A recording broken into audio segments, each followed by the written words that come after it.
বাঙালিদের ১২ মাসে ১৩ পার্বণ। আর আসন্ন দুর্গোৎসবে যেটা সবথেকে বেশি ডিমান্ড হয়ে থাকে সেটা হলো মিষ্টি। মিষ্টি ছাড়া বাঙালিরা কোনো উৎসবই যেন ভাবতে পারে না। তাই তোমাদের জন্য একটা খুব সহজে ঘরে তৈরি মিষ্টির রেসিপি নিয়ে এসেছি। ভিন্ন স্বাদের ব্যঞ্জনে তোমাদের সব্বাইকে স্বাগত। আশা করি তোমরা সবাই ভালো আছো।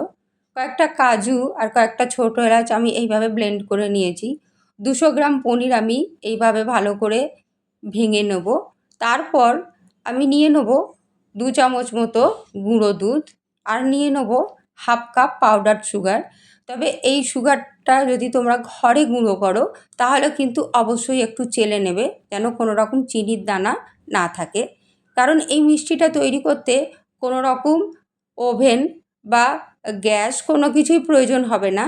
তাই এই মিষ্টিটার জন্য এই চিনিটা কিন্তু খুব মিহি হওয়া প্রয়োজন। দেখো আমি এগুলো ভালো করে খুব সুন্দর করে মেখে নেব, যেন কোনো রকম দানা না থাকে পনিরের। তাই এটাকে খুব ভালো করে মেখে নিতে হবে। আমি আধ ঘন্টার জন্য এটাকে একটা কন্টেনারে দিয়ে ফ্রিজে রেখে দেবো। আধ ঘন্টা পর দেখো এটা মোটামুটি সেট হয়ে গেছে। আমি এটাকে আবার ভালো করে সুন্দর করে মেখে নেব।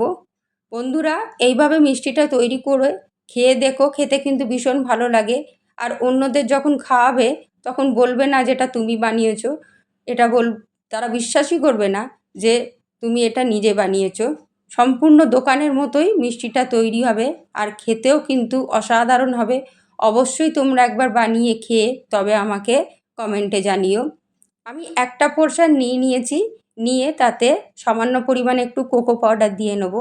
আর একটা পোর্শন নেব, নিয়ে তাতে সামান্য একটু ফুড কালার দিয়ে ভালো করে মেখে নেব।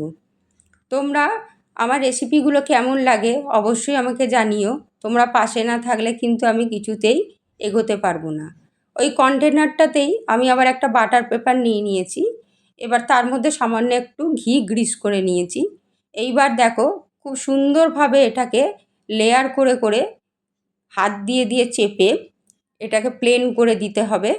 আর দেখতে হবে খুব আলতোভাবে এটা করতে হবে, কারণ যাতে একটার সঙ্গে আরেকটা যেন লেগে না যায়।